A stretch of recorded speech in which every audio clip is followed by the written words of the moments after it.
live on YouTube here. Let me get ready to start touching up on this article in just a second. I'm gonna give some of our people a chance to come up in here. EJ, what's up? So 504, what's going on with you? Second pieces, what's up? What's up? Make one think, what's going on, fam? What's going on?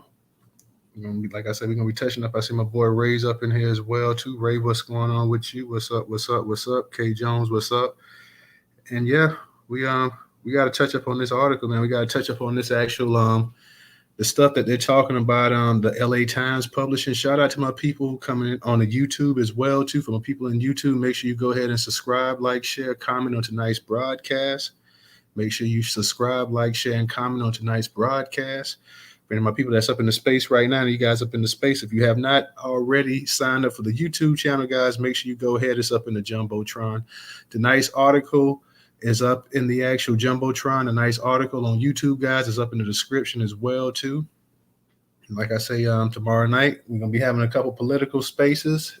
We're going to be talking about people grifted in the reparations front. You're going to have Chicago politician Gabe Piedmont, who ran for alderman, who was unsuccessful in his bid. He'll be in here. He's been accused by a number of people of, grifting off the reparations. He's a white politician. So, for those that's not in Chicago, of course, we had that space back in January. It was a pretty decent sized space. And, a lot of people got up in their feelings. So tomorrow night, we'll be having a part one of that space, and we'll be having a part two as well, too, because there's a certain thing going on with Boston as well, too. So it's a big mess that they got going on and stuff like that. But like I say, we'll be touching up on those spaces tomorrow night. So definitely make sure you guys come through.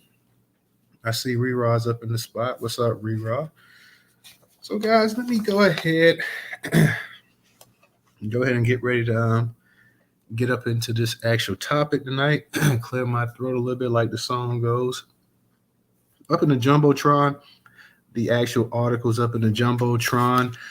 And this is from the LA Times, curator Newstoter.com platform. It says Black immigrants face more discrimination in the U.S. The source is sometimes surprising. This article is talking about the discrimination that a lot of these Black immigrants are facing in the country is coming from Black Americans.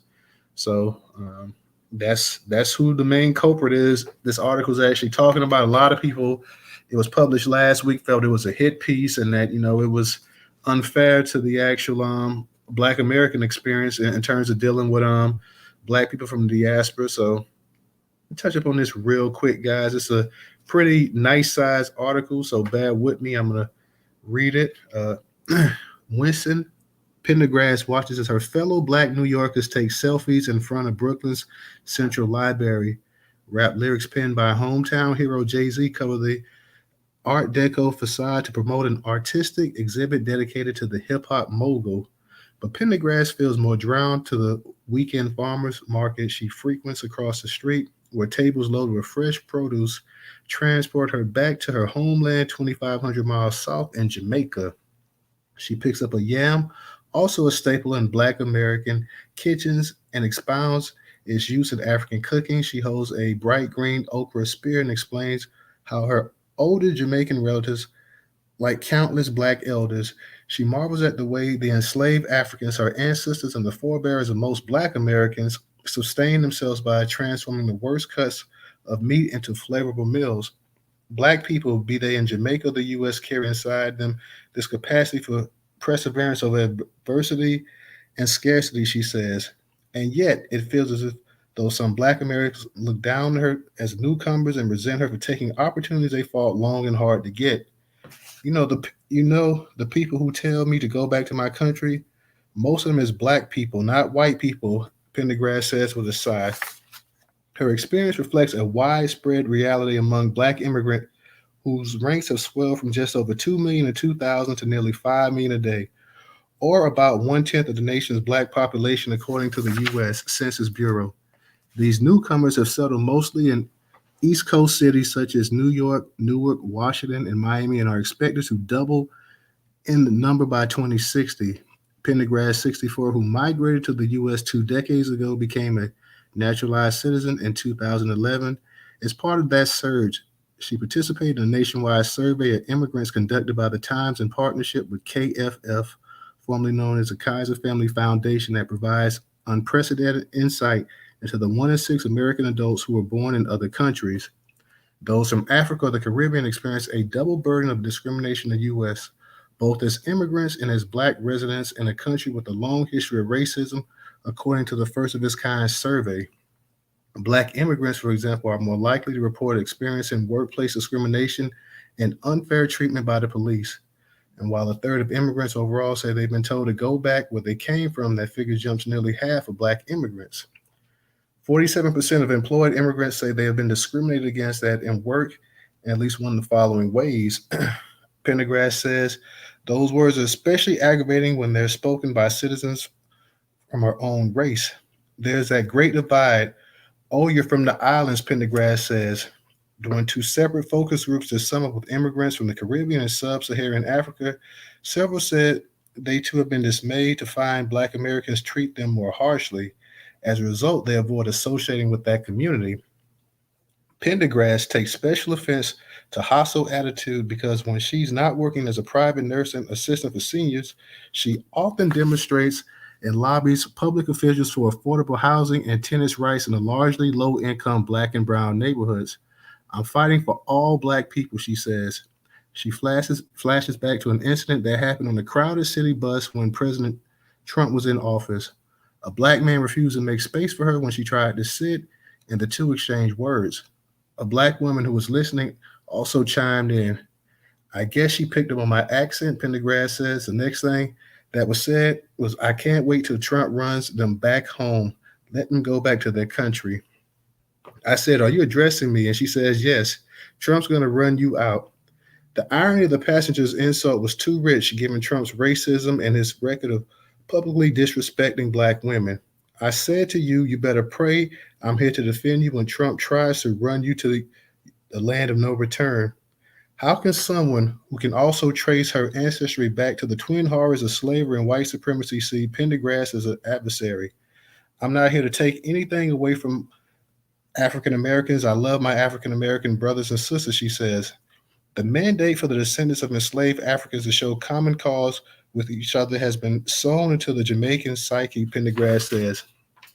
Even so, some in Jamaica believe Black Americans have lost touch with their shared heritage as they fought to achieve racial progress. They disowned their own people, but what a day when I and I people come together, start to hold each other. Reggae legend Burning Spears sings and greetings his 1982 musical plea to Black America. What a feedback the wicked get. Walking past stately apartments blocks near the library, Pendergrass points out that Jamaican activist Marcus Garvey helped foster Pan-Africanism and Black pride in the early 20th century among migrants in Harlem who had escaped the racial violence in the South. We know the whole story of slavery that everybody is trying to deny, Pendergrass says, nodding to the political rift in the U.S. over the teaching of Black history. This country's foundation is built on the backs of their parents and their parents that came before them. It happened to us in this country and in the Caribbean and other parts of the world, she says. This should make us come together. Pendergrass first visited America in 1999 through a U.S. government program for Jamaican agriculture and hospitality workers, a trained pastry chef. She was given a cooking job on the 5 a.m. shift and unloading supplies at Bob's Big Boy restaurant in Michigan, earning $4.75 an hour. Pendergrass says she was asked to work for the restaurant chain again the following year. The work was grueling, and Pendergrass recalls white residents hurling the N-word and throwing beer bottles at her and her Jamaican co-workers as they walked home. But nothing could dim her enthusiasm to someday build a new life in a land that seemed to overflow with possibilities. She eventually got married and settled in New York. The U.S., with its rugged individualism and hard-edged capitalism, outwardly bore little resemblance to her homeland of dreadlock Rastafarian visionaries and righteous reggae singers. Jamaica may be a vacation paradise, but if you happen to be from there, it's hard to get ahead, she says. Poverty, crime, lagging healthcare services, the indifference of powerful nations that extract natural resources while doing little for everyday people. Many factors have spurred her compatriots to flee the island. Born in Jamaica's capital, Kingston, Pendergrass Grew up around her mother's side of the family in the hilly Tango River district of St. James Parish, 15 miles above Montego Bay, plush water and resorts. The area was once a refuge for escaped slaves known as Maroons who fought fiercely against the British captors. Everybody knew how to corner a chicken before slaughtering it and boil it shredded coconut to make oil. Pendergrass says neighbors split what little they had with those in need. The agrarian spirit of self reliance still emanates from Pendergrass. I'm country, she says, slipping into her people's sing song patois. If somebody came with a goat right now, she jokes, I'd milk the goat at the drop of a hat. Flipping through handed down copies of Ebony and Jet magazines as a youth, she found over the glamorous shots of black hit makers such as Diana Ross and Smokey Robinson, all while daydreaming about living in their country. Pendergrass says there are times when she feels like she's an outsider looking in at Black America. To compensate, she holds tight to what gives her comfort, the culture of the tropics. She goes to the farmer's market not just to buy vegetables and specialties like wildfowl, but the familiar lit of voices of her Caribbean Afro sidewalk vendors ring like music in her ears. She converses with a designer from South America who's selling handmade skirts and dresses in tribal African prints with a fellow Jamaican she knows as Sister Tracy who offers spices and herbal remedies. Pendergrass sometimes helps a friend sell food at the West Indian Day Carnival and parade as colorful floats and dancers wind through Brooklyn. On a stroll through the shady Prospect Park next to the market, she spots a black man doing aerobics of Michael Jackson's Don't Stop Till You Get Enough. He looks as excited as Pendergrass to see other black people in this mostly white neighborhood. I'm from Trinidad, he says, between knee lifts to Pendergrass and me, a black American reporter. One love. Pendergrass burst with laughter over her fellow islanders' giddy call for solidarity. It's not just immigrants in New York, thriving communities from the Caribbean, Africa, who celebrate our idea that we're one black people. Black American civil rights leaders, entertainers, artists, educators in the 60s and 70s saw hope for racial uplift and the liberation of nations such as Jamaica, Ghana, and Kenya from white colonial rule. Today, more and more descendants of enslaved Africans are using DNA testing to trace their roots to their ancestral homelands. As Pendergrass makes her way back to where she lives in Brooklyn's Brownsville neighborhood to rest on a 95-degree day, a block party gears up in the Bedford-Stuyvesant district a few miles away. Kids race through the spray of a fire hydrant and families barbecue on their front stoops. Folks dance and sweat on the asphalt to black house music mixed with African and Afro-Latino rhythms.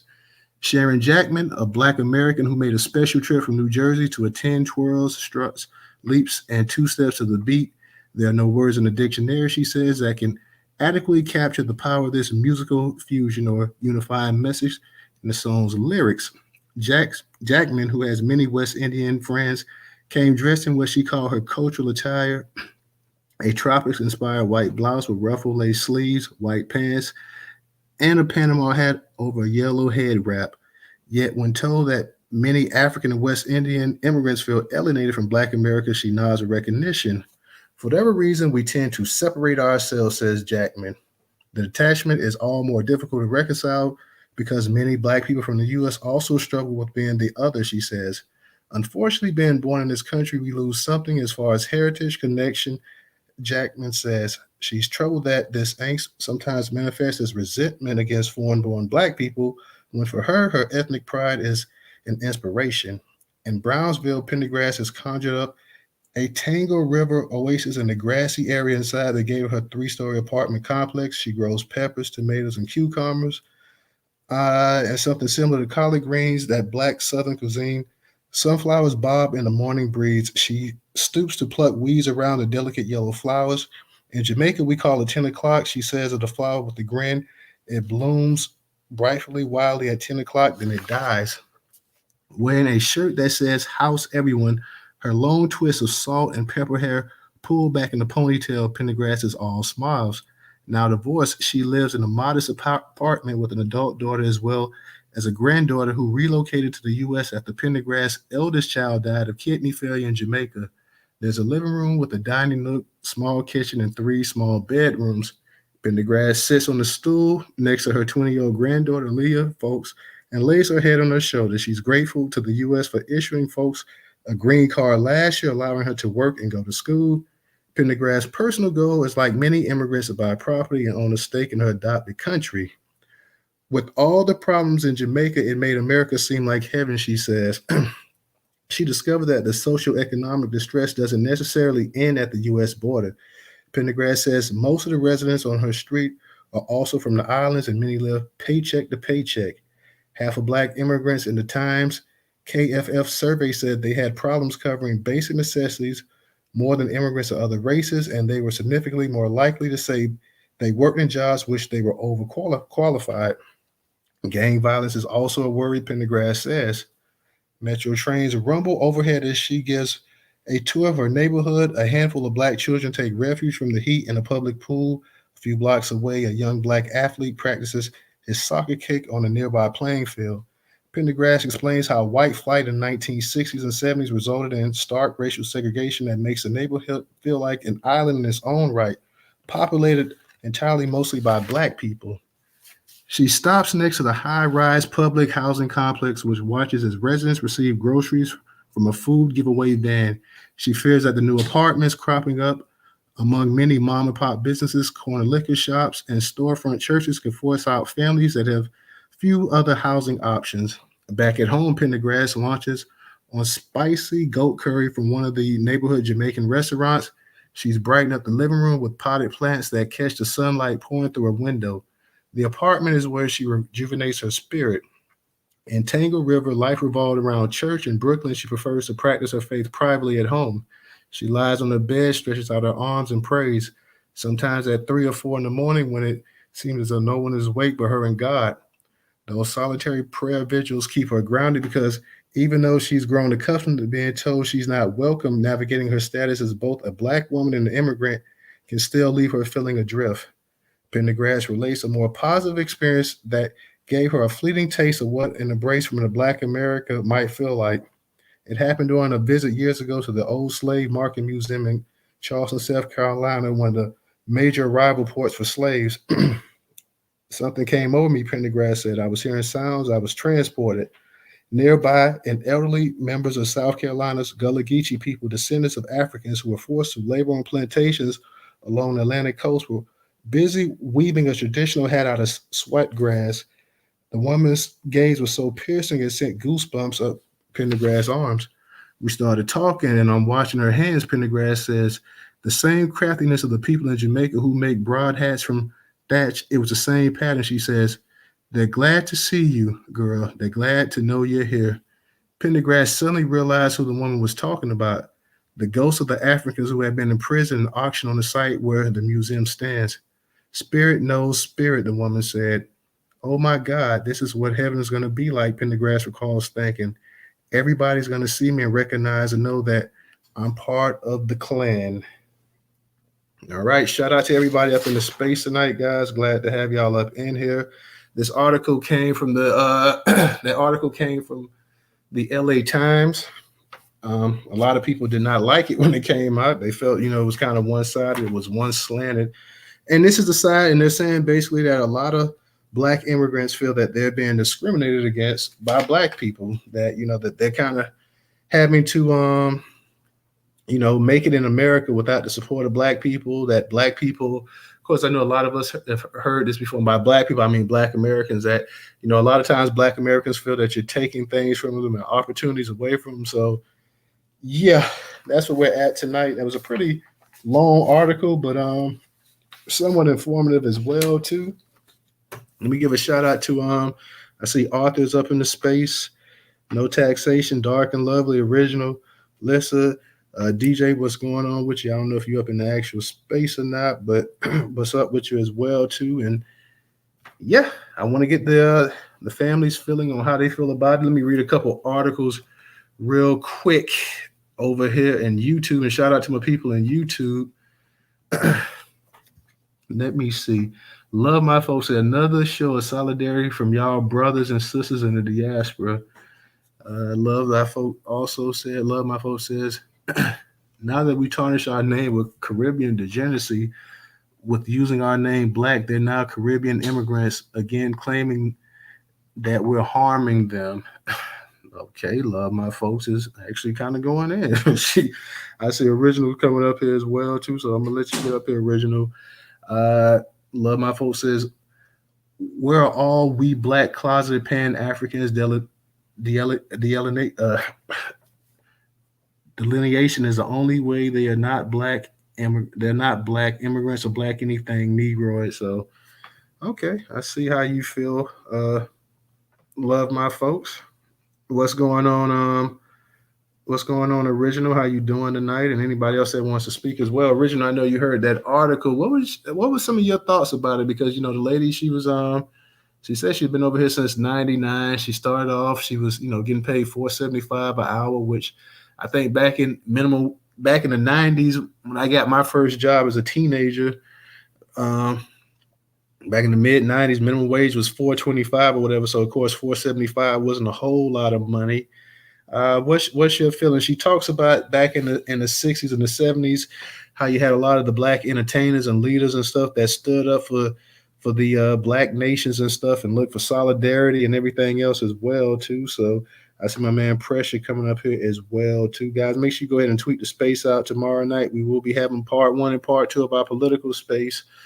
Gabe Piedmont will be in here, and the room will be open. So original, is anything you want to touch up on real quick? Want to say anything? Let me know. Oh, yes. Well, let me just share this with you. See, I read that article too. And to me, what is going on now, this is nothing but, white folks divide and conquer. Okay? Now, see, I have a relative who is a retired research and development engineer, okay? And their skill set is a unique skill set. They have worked on projects through their company at Georgia Tech,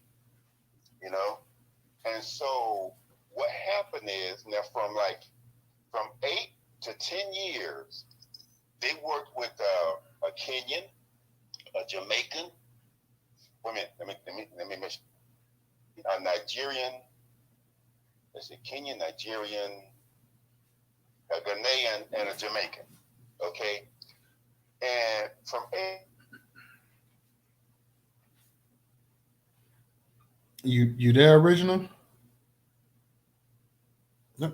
I'm sorry, my hand must have hit the button. Let me blank my screen out. I said, okay, I said I have a relative who is a retired research and development engineer, okay?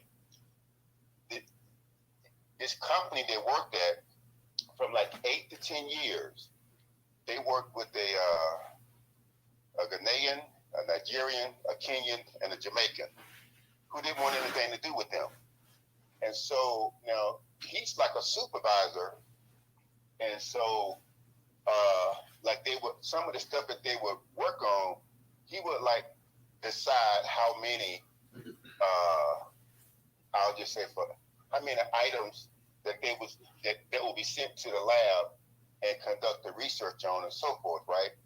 And so oftentimes, especially we'll want to change the number of the items and then, act as if they were the supervisor.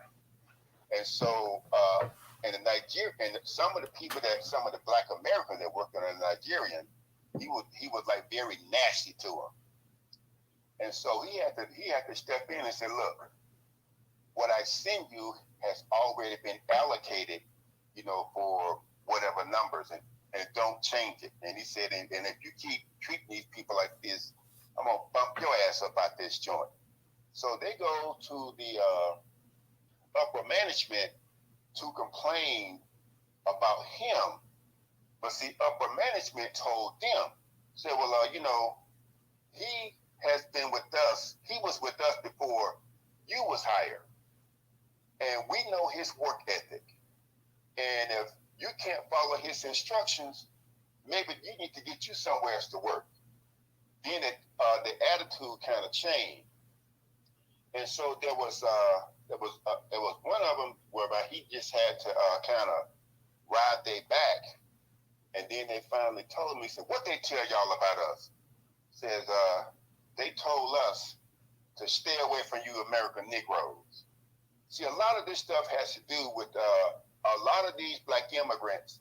They come over here, and when they go through this process, white folks tell them to not affiliate with us. But peep this. This is not the first time this has happened. See, back in the 90s, okay, Dr. Grace Smallwood from Australia, she lectured in Los Angeles, okay? And she told us that, she said that they would, they would see black military people come into Los Angeles. And they would try to talk to the people, but they wouldn't have anything to do with them. And so what happened is, finally, some of them came to have a dialogue with them and had a dialogue, they had dinner, they had a really nice time. And what these black people told Dr. Grace Smallwood and her people said that the American government told them to stay away from the Aboriginals, said that they was drunkards, they were druggers, they were rapists, they were violent killers, and to stay away from them. So a lot of this stuff, this is not us that's doing this. It is them, because we all know how some of these Jamaicans and others, they come out. They come here just like I'll give you an example. Just like that degenerate Busta Rhymes telling black folks, we ain't got no culture. How they tell us we ain't got no culture, we ain't got no name. Well, you know what? What are the indigenous names for? The indigenous language and names for Jamaican? Why if they got such great culture, why do they have these European names? So that's what this is for the most part. From what I can see, that this is nothing but a divide and conquer that's put on by white folks. And unfortunately, too many of these black folks are going along with it. I'll say black looking folks, but we are the black folks, And so people need to understand exactly what's going on, because this is not us. This is them. Because if you type in a search engine, I'm gonna see if I can find it. I may have to give it to you in a minute. But there was this Egyptian guy named Mustafa Ansari. I think that's it, something like that. He is a true black Egyptian, woolly hair and everything, right? So years ago he immigrated to America and went through the process and became a citizen. And so he said that when he got through with the process, they said, "Welcome to America. Now you are white." He said, "What?" He said, "What?" He said, "I'm not white." He said, "I'm black. I'm going to be with my people." And they would not change his paperwork to say that he was black. And he protested. He was a professor at a college. He ended up getting fired because he put up such a ruckus that the university got rid of him. He said, "I am not black. Look at my hair. Do white people have hair like this? Do white folks have skin like this?" This is something. This is part of that divide and conquer. And Mustafa, he has been on numerous radio shows and stuff, letting people know exactly what's happening. So, and see these Jamaicans and some of these other Africans, they're going along with this process because for whatever reason, they have a deep disdain for us. They don't like us. And the stuff, and see, I saw for some of you who may not know of her, her name is Queen Afua. She is a holistic healer. And I saw her in a video with a sister from Africa. And the sister from Africa was telling her that these old degenerate, bastard, low-down white Christians, they was over there in Africa telling the people of Africa, spreading all this negativity about us. And see, and that's what's happened, and that is what happened because see, when you remember when that first earthquake happened in Haiti, Okay, a group of people that I was working with at the time, we raised some money, and this sister, she said she was going over there to Haiti to see what she could do to help them. And so I said, let's help sister out. Let's raise some money to send her over there. And so we all gathered up the money, and we sent sister over to Haiti.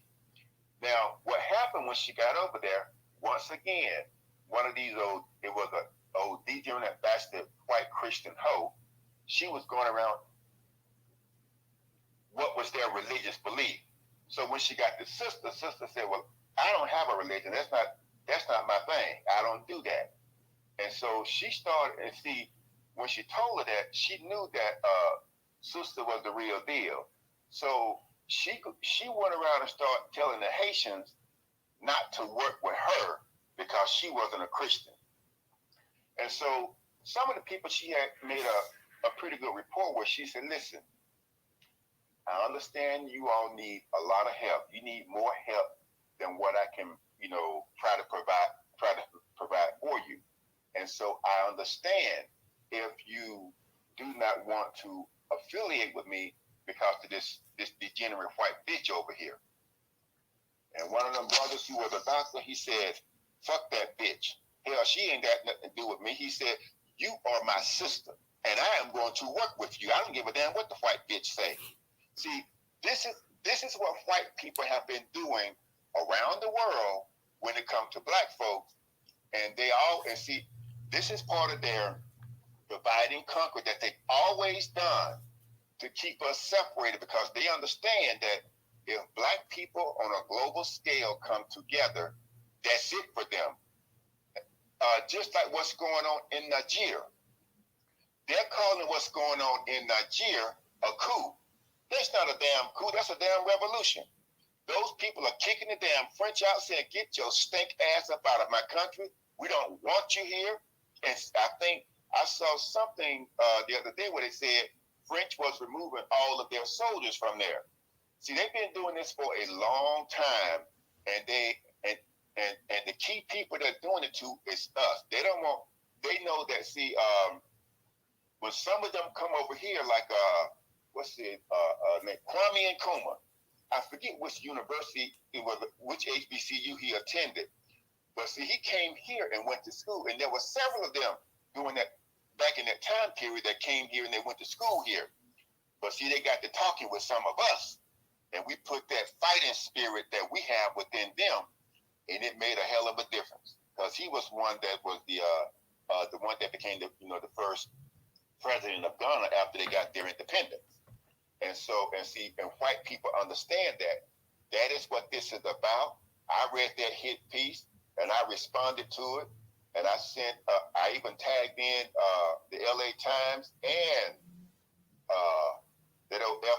the Kaiser Foundation, whatever they changed it, something to do with Kaiser Permanente. I tagged them into it too. And so that is what is going on. This is not us. This is part of the war that white people waged against us, and they are continuing with it, because see, this lady, what's her name, was Winsome or something like that. She said that she was influenced by entertainers like Diana Ross. You know what? That's culture. Diana Ross is part of our culture.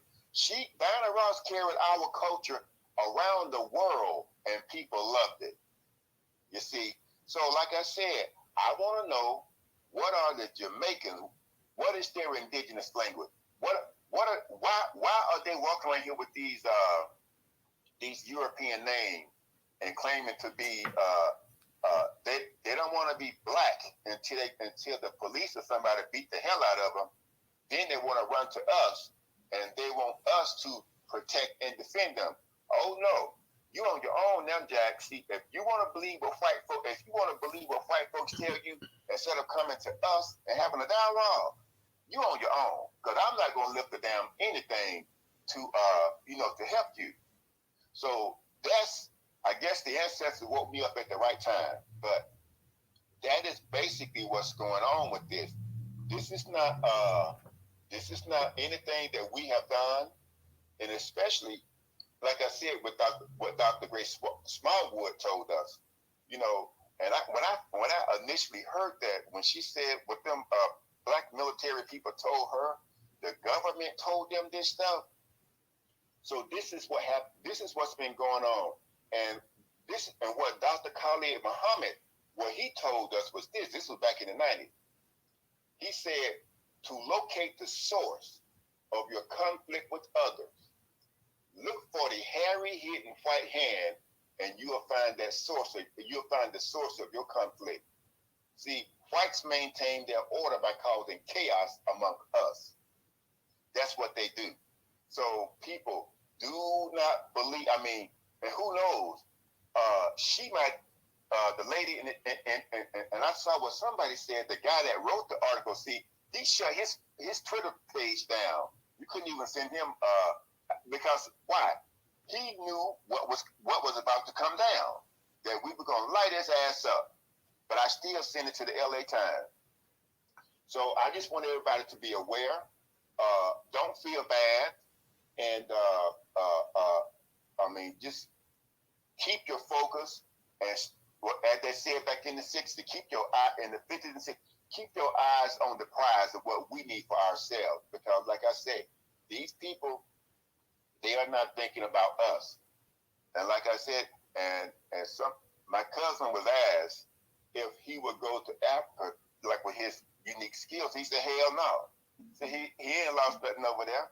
And for them, because of the brainwashing that had taken place over there, why would you go over there and risk being killed? Because there was a sister from Texas who immigrated to Africa. I think she was in Ghana. And see what they do. Some of the stuff that I've seen it's a crazy process. You got to go through this long, arduous process, and then it was something about you got to get the cheek fingerprint on this and that. And so this sister, she got some land and she built a home. So then one of the locals decided they wanted to take it from her, that she wasn't entitled to it. And so she ended up having to take them to court, and she won. And then they killed her. So that's the mentality that a lot of these people have. I'm not going to say that they all are that way, because the sister that talked to Queen Afua, they was on video, and she was telling all this stuff. So this is something that these people they have decided to believe these stank white people over us. See, we already know if a white person is talking negatively about another black person, regardless of where they're from, we already know what the deal is. But see, they haven't reached that plateau yet. They think because oftentimes when white people come to them, they're bringing them resources and they want to get them to believe in a little raggedy ass religion. And so they're thinking that if I believe in this, see, remember what I shared with you about King Kamehameha. When the degenerate, bastardized white Christians came to Hawaii, they wanted King Kamehameha, who was a black man. They immigrated, came from I think it was Tanzania that they call it, to Hawaii. And they wanted him to convert to their degenerate religion. And so King Kamehameha knew that he was a smart black man. He knew that if they did that, that would be the death of his people. And so he wouldn't do it. They kept pressuring him to convert. And the last time they asked him, he said they would tell him, oh, how powerful their God is and what their God could do for them and whatever.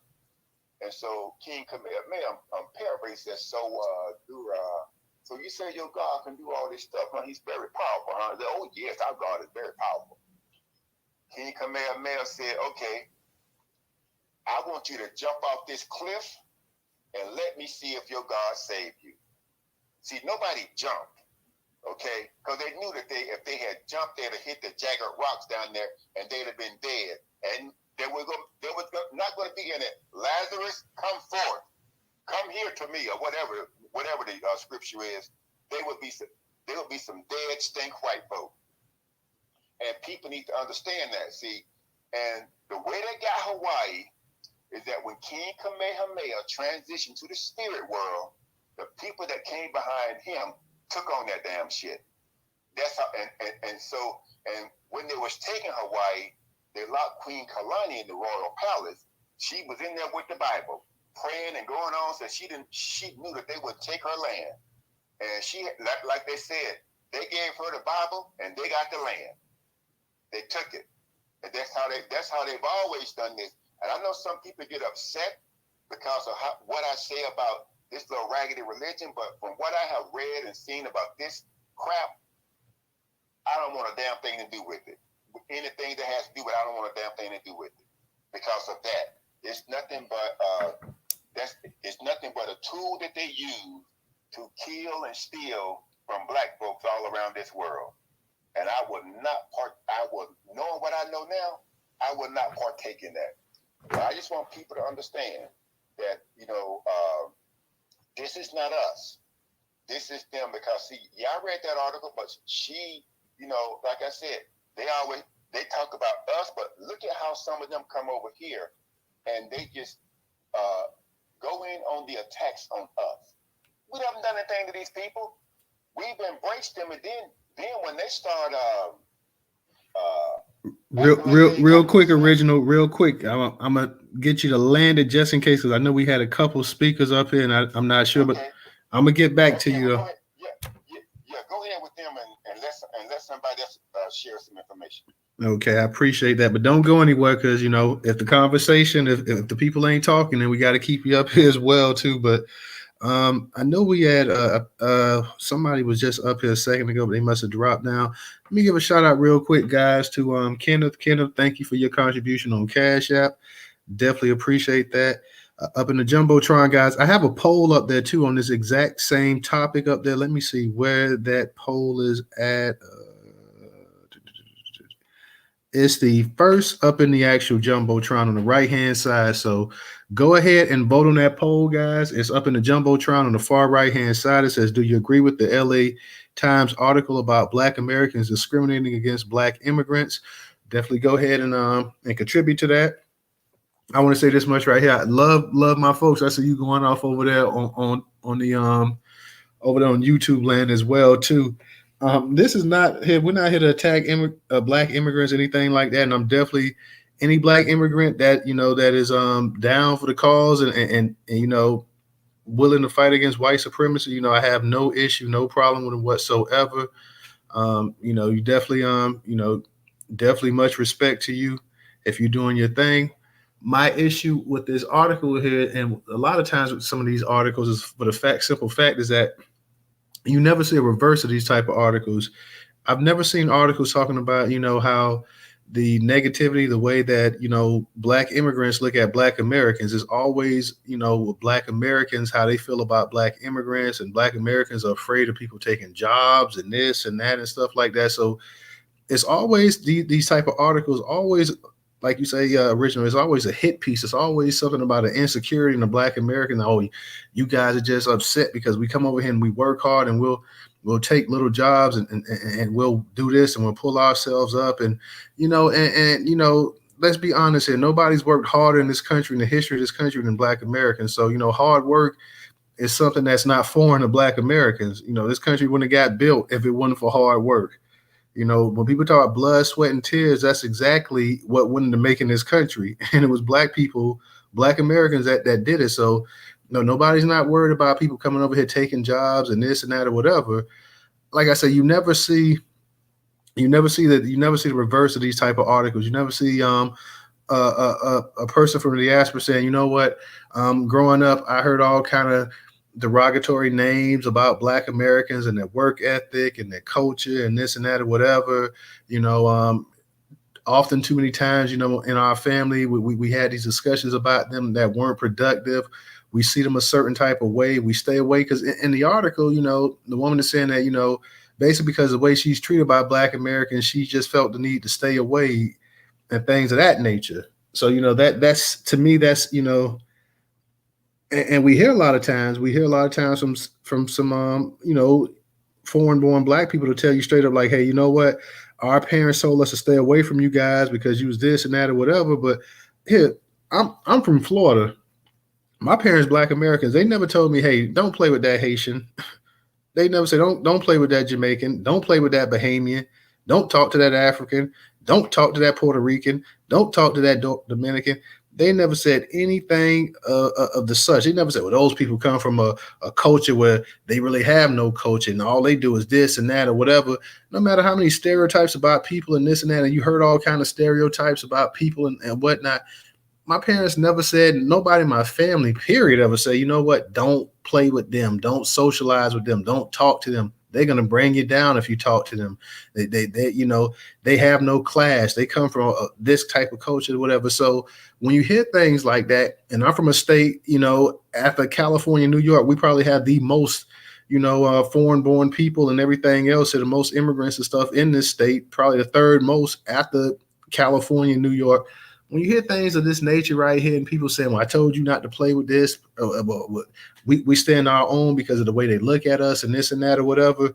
You know, the outline is that, and I'm not saying this didn't happen to this sister where, you know, I don't. I'm not saying that it didn't happen when she was sitting on the bus and you had a brother that came and started disrespecting her, and then the sister chimed in or whatever. I'm not saying that doesn't happen, but let's not act like that's the majority of Black people, because the first thing that Black immigrants will tell you is that, hey, you know what? You know, people look at us and they treat us a certain way, and they treat it, we all the same, because if the cops stop me, I'm gonna get treated like this and get that. And that works two ways. You know, yeah, you'll get the racism and everything else we get to, but whatever little crumbs that we got, you know, from dying in the streets and marching and protesting and fighting back and everything else, you also get that. So, you know, you can't just sit up here and say that and just paint Black people with Black Americans with a wide paintbrush and say, you know what, this is how they are, this and that, or whatever, because that's totally not the case. That's totally not the case. I've been cool with a lot of Caribbean Black people in my life. Some of my better friends with Caribbean Black people, close friends and whatnot, almost like family. And then there's those Caribbean Black people I couldn't stand because they'll sit up here and they'll call you Yankee in front of a bunch of white people or a bunch of other minority groups and stuff like that. They'll sit up here and they'll act like they gave you culture and stuff like that, yet they're listening to music and fashion and everything else that your people came up with. So it's a double-edged sword. And like I said, I've never seen the Caribbean or African authors sit up here and talk about, point out the actual faults with their actual culture when it comes to looking at Black Americans, saying, you know what, we owe a lot to Black Americans. A lot of what we got in this country is because of the sweat that they put in here. You don't see that. In the LA Times, like a lot of these other MSMs, they sit up here and like Original was saying, they push this stuff right up here because they know that it's gonna strike an emotional chord with stuff like that. So let me go ahead real quick. I'm gonna move it around the room. Up in the Jumbotron, guys, we got the YouTube channel up in there. If you're in the space and you have not subscribed to the YouTube channel, definitely go ahead and subscribe to the YouTube channel. We also have the Cash App, $Newstoter, $Newstoter.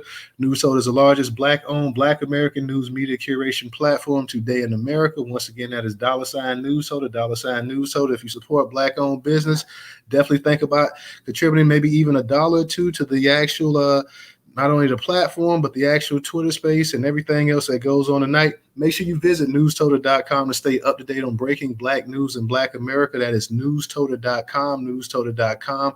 Go there daily to stay up to date on breaking Black news. If you do not have Cash App, we have the Venmo and PayPal up in the Jumbotron as well, too. I know we got Miss Eddings. I'm going to get to you, Miss Eddings. Then I believe it was, I'm not sure if it was Arthur next or, and I know I didn't say your name, but AA, I'm gonna just say AA will get to you as well too. But Miss Eddings, go ahead and unmute your mic. How you doing tonight? Hey, greetings, Newstoter. DJ that yellow hand. Oh my goodness. You gonna keep on?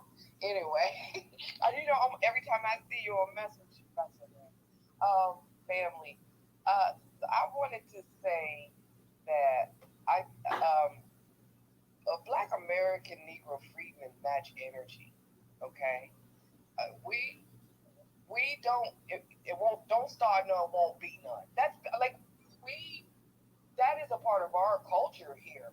We tend to mind our business. We tend to be in our own little enclaves, and we'll go out in the world, and then we will experience something, right?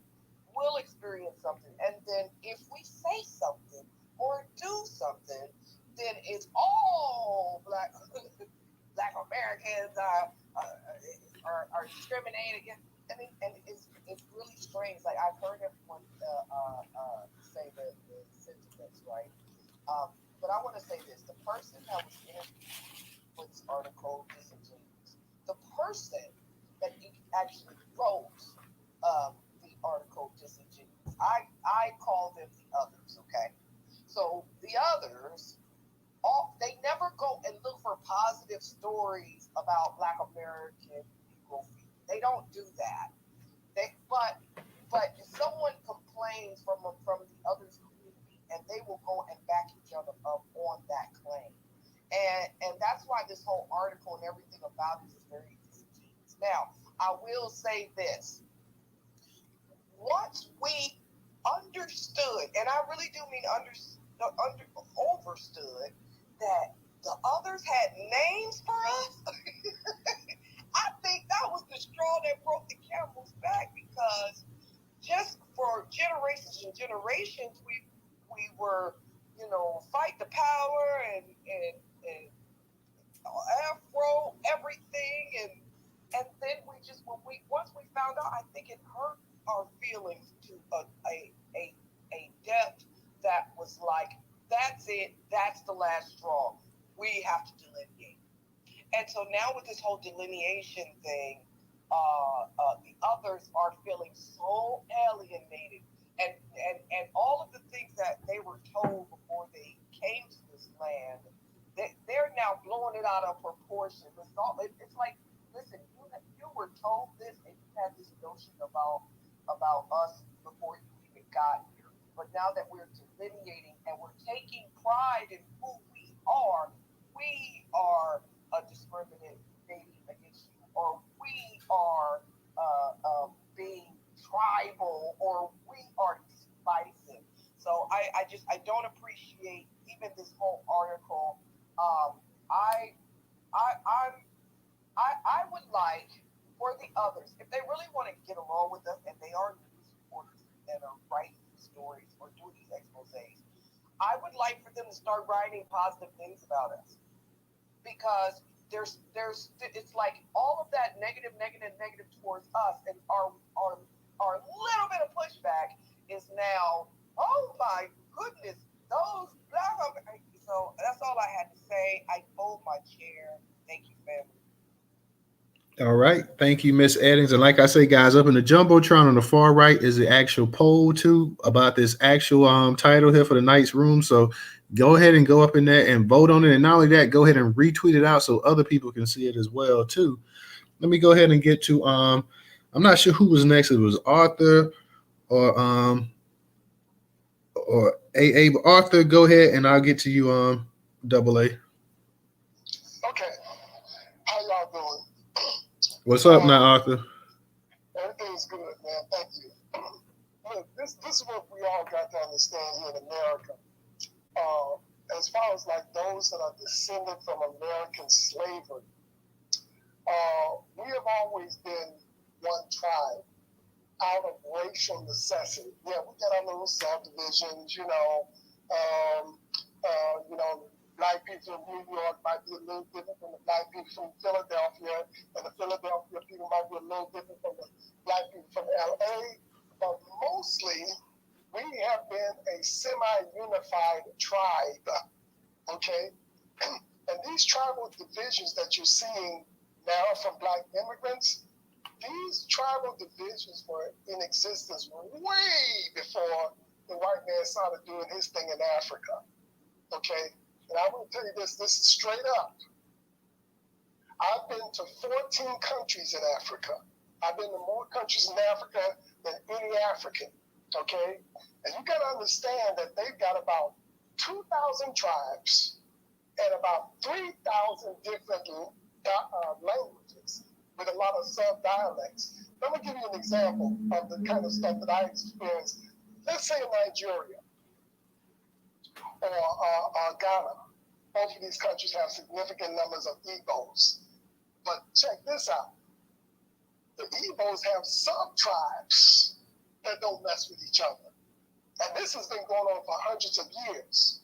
And when we were being transported, when we were being captured, and our ancestors were being captured and transported to America and South America and all the other places that we were transported to during the transatlantic slave trades, you gotta understand that these, when you hear white people, well, they enslaved their own people. No, that's not what happened at all. Tribes had the same tribal relationships as the French did with the Germans. The Germans do not consider the French to be their people, and vice versa. And if you go into a restaurant and you see two Europeans sitting at a table talking with each other, and you say, and even all of us, they would say, well, which one is the Swede and which one is the Italian? Most of us will be able to tell the difference, even though they're both white. Right? You can tell an Italian from a Swedish white person. Okay?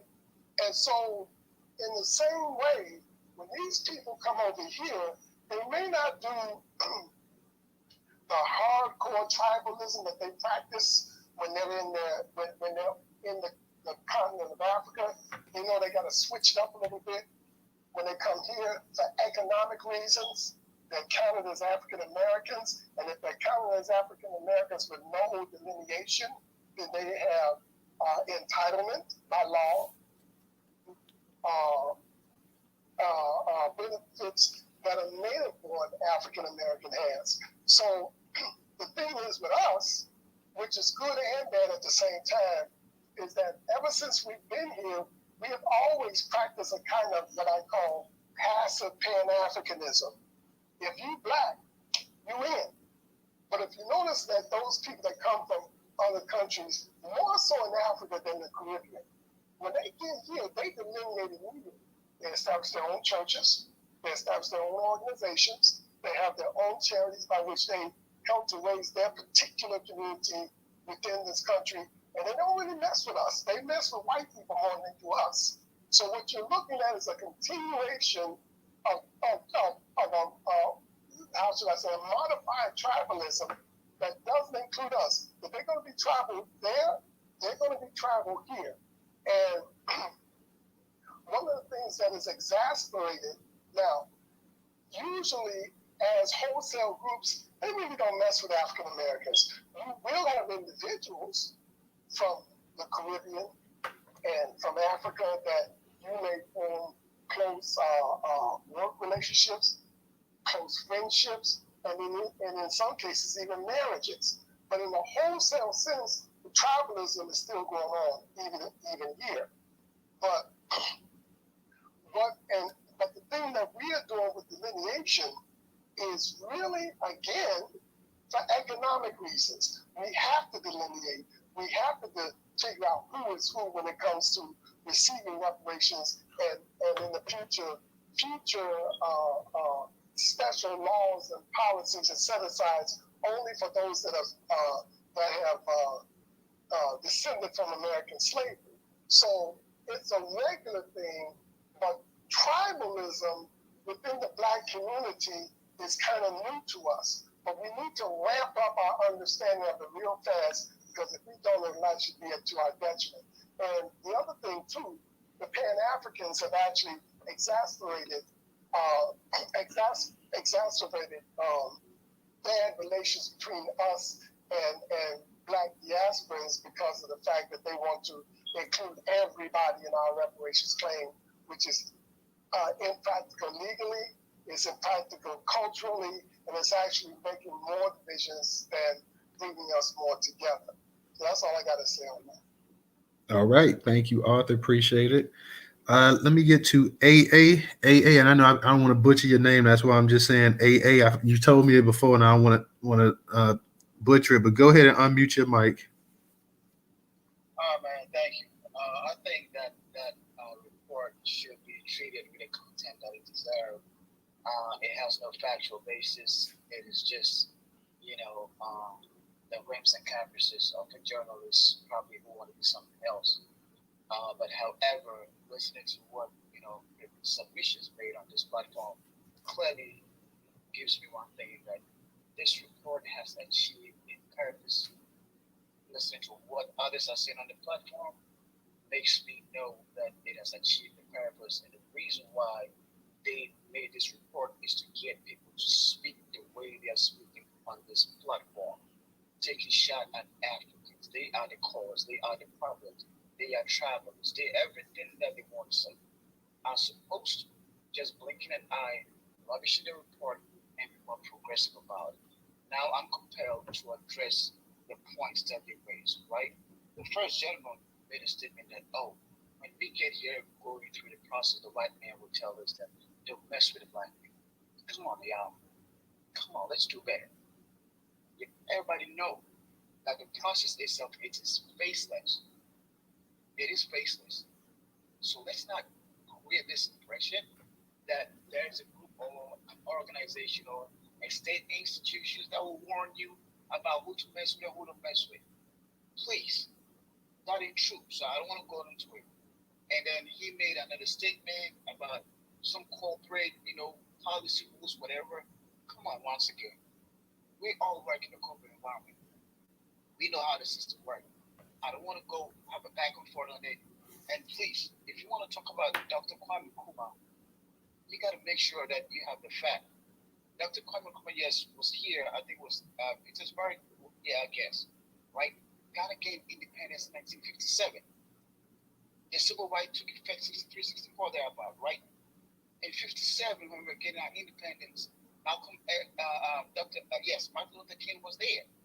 And then Martin Luther King took inspiration from Dr. Kwame Nkrumah and gave all the scholarship that the black folks on the continent used to gain the independence. And he said he was inspired by it.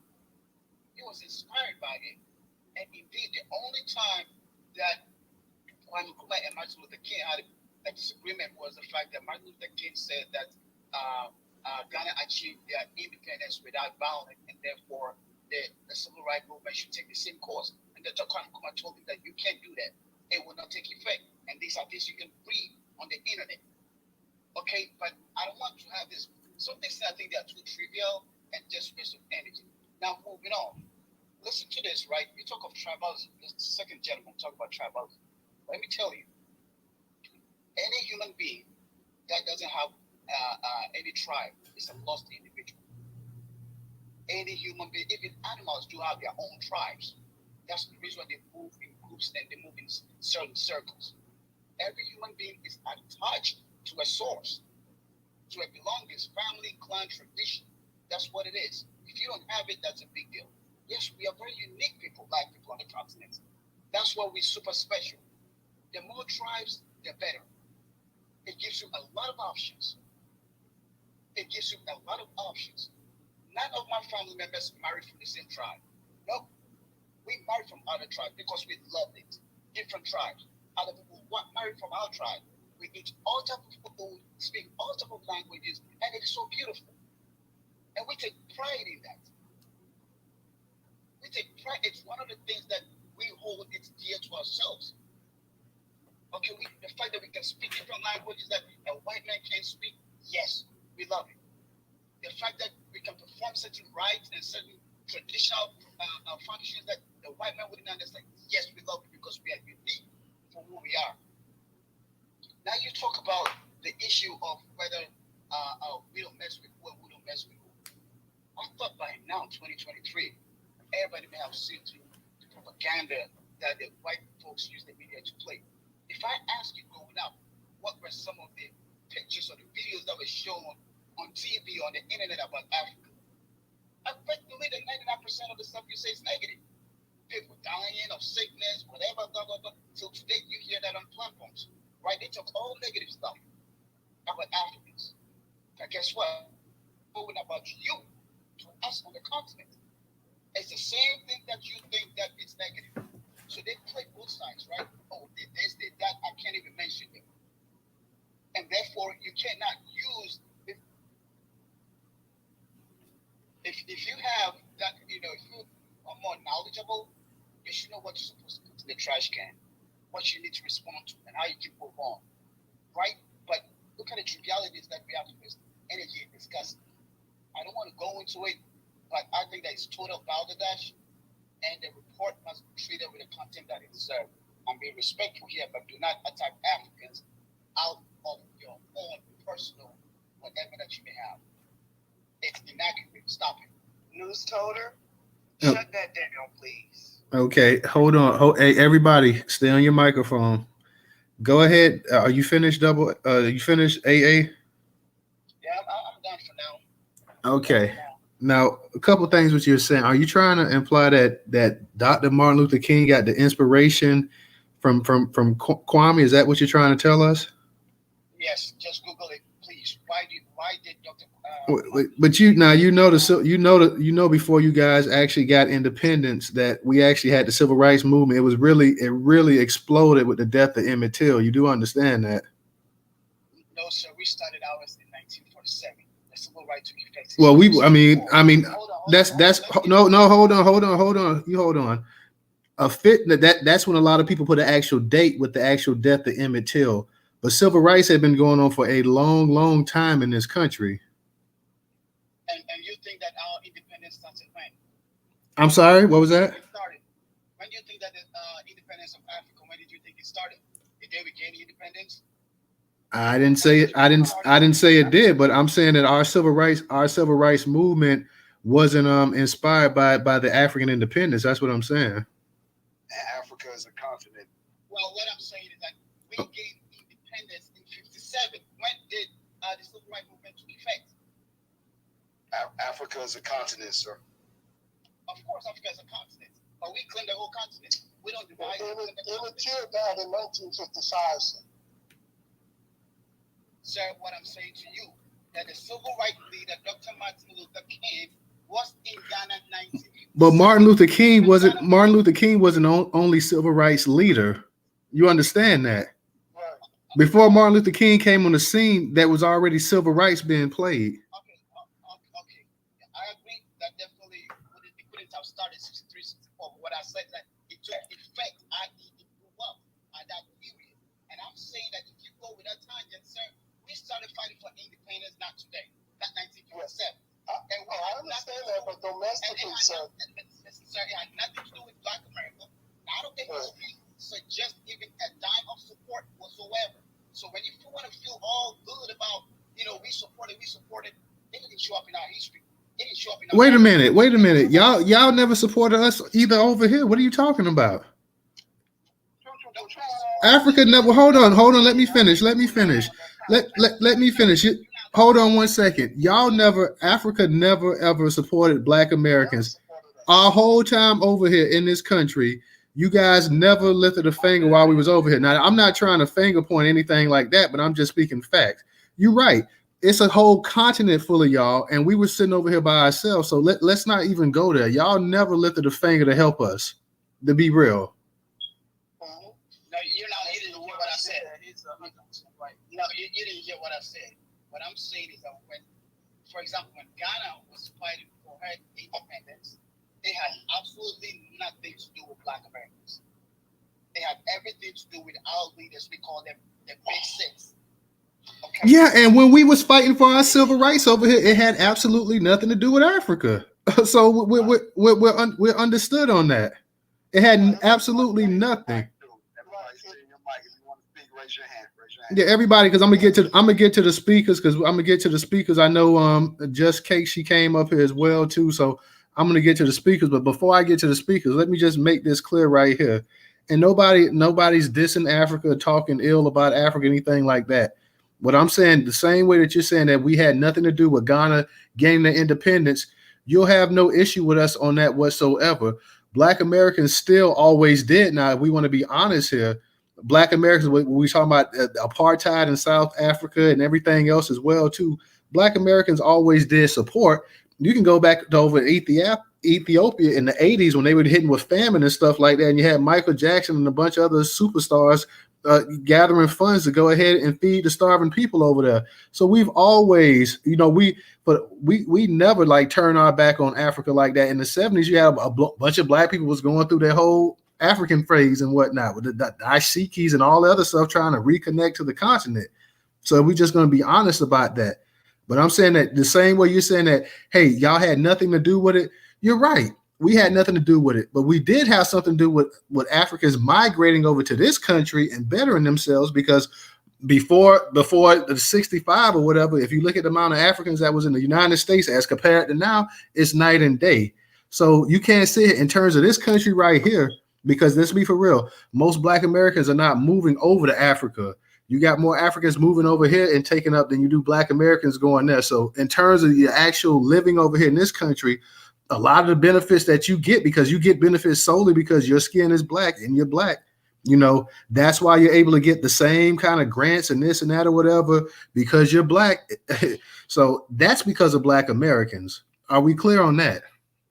Well, I'm not too sure about that part. Well, then I don't know what you're talking about if you're not too sure on that. Because if you could go to HBC, there are Africans that go to HBCU schools and stuff like that. These schools were Black. These are considered historically Black colleges, not historically African colleges. Are we clear on that part? Okay, you know what I can suggest? Maybe tell the HBCUs not to be advertising the schools on the continent of Africa. Tell them that, okay? Because that belongs to Black people. Therefore, please don't be advertising, saying that pass your ACT, you're going to get grants. It belongs to Black people. So when you say it belongs to Black people, Black Americans, not Black African or Black Caribbean, Black American. Tell the HBCUs to stop. What's your country of origin, real quick? Stay in your mic, everybody. What's your country of origin, real quick, Abhi? Ghana. Ghana. Okay, that don't mean Black. That means Guyanese. You're from Ghana, bro. So where Black people from? So I don't want to get into this thing. It's too childish. No, it's not childish. It's just really a simple question. I answered the question. All right, let me ask you. You say you're from Ghana. So where Black people from? If you're the continent. If you're not from the continent or what? Continent. That's the bottom line. If you don't have any roots on the continent, you're not Black. That's the bottom line. Take it or leave it. Wait. What did you just? Hold on. What did you just? Wait, hold on. Everybody, be quiet. Wait. Hold on. Did you just say if you don't have any roots? Did you just say if you don't have any roots on Africa, on the continent of Africa, you're not Black? You're saying that we're not Black? Is what you're saying?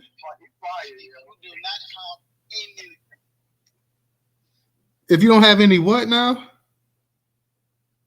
Please say that again. I want to hear that. Please say that, because please don't. I mean, we don't need you to repeat it because it's the space recorded, but go ahead. But please, you say if you don't have any. If you don't have any ancestry roots to the continent, you're not Black. I stand on it.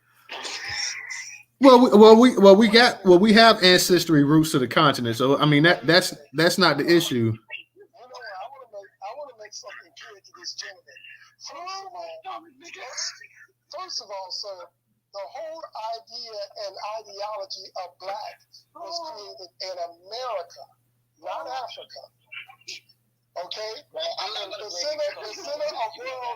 No, sir. The center of world Blackness is America, not Africa.